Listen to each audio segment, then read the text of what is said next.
I am Frank Frenzel. I am new to peer support. I took core training the end of March. It was just a month or so ago. This whole year I've been volunteering at Recovery Center of the Ozarks. It's a residential program for men in Harrison, Arkansas. I didn't quite know where I wanted to go with peer support, but I learned a lot at core training, learned exactly what it was that the job entails, and could not keep me away from Recovery Center of the Ozarks. My struggle with addiction, I started with drugs fairly early. It took years for me to be diagnosed by somebody who let me know that there's a reason why I chased after a high. I called myself an equal opportunity user. I was just interested in everything, all of it, as much or as little as possible. It really did not end until I reached an age where I just decided to seek a higher power and say, I need to do this differently. I really don't want this chaos anymore. I grew up on the south side of Chicago, so anything that you wanted was available if you knew who to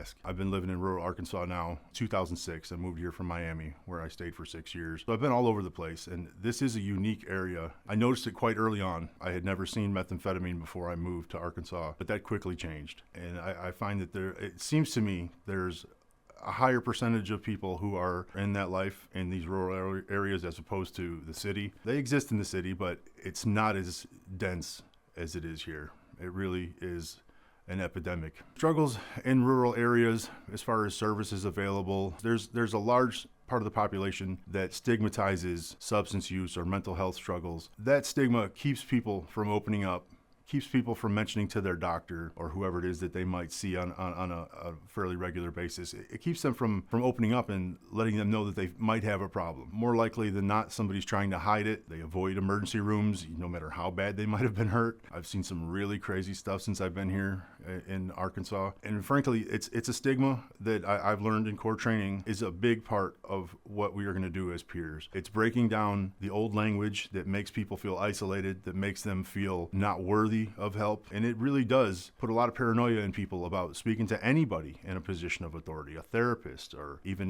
like a church pastor. It really keeps people to themselves. And I believe that perpetuates the use. Why is there a connection between peers and those they serve?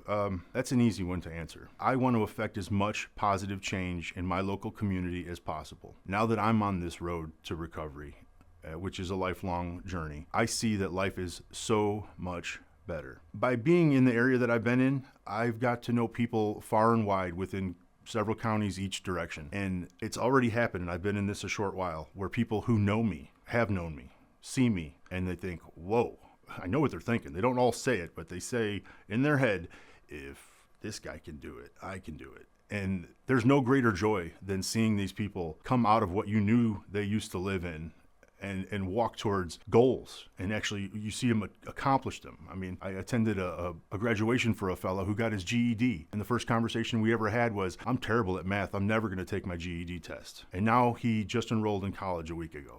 I have not found anything that brings me as much joy as watching people come out of that funk that you get into in addiction. But nothing has brought me as much joy as seeing people absolutely evolve into empowered, self-directed people, solving their own problems and attaining goals on a schedule. They set a goal and it happens. There's nothing more rewarding. What would I say to them? Well, I'm going to pretend I'm talking to myself. What would I say to somebody still suffering with their substance use? Well, I would pretend like I was talking to myself. And here in these rural areas, there's a lot of reasons why people might turn to substance use, but I'm a big believer that boredom is one of them. And I would tell that person that not only is a clean and sober existence not boring, it's rewarding. You start stepping in the right direction, and the powers that be just put blessings in your path. I've had validation with friends of mine. There's only so many people you can talk to about exactly how good your life gets. And those are people who are on the same path with you. And we've all got the same experience. You start stepping in the right direction, and when you know it, good things start to happen. And I would let them know that it is way more rewarding, way more exciting than any time I've ever spent chasing a high. I would let them know that there's hope. And if I can do it, anybody can do it. My contact information is an 870 area code, and it's 577-6283. My name is Frank Frenzel, which is also my email. It's FrankJ Frenzel, which is FRENZEL, @gmail.com. frankjfrenzel@gmail.com.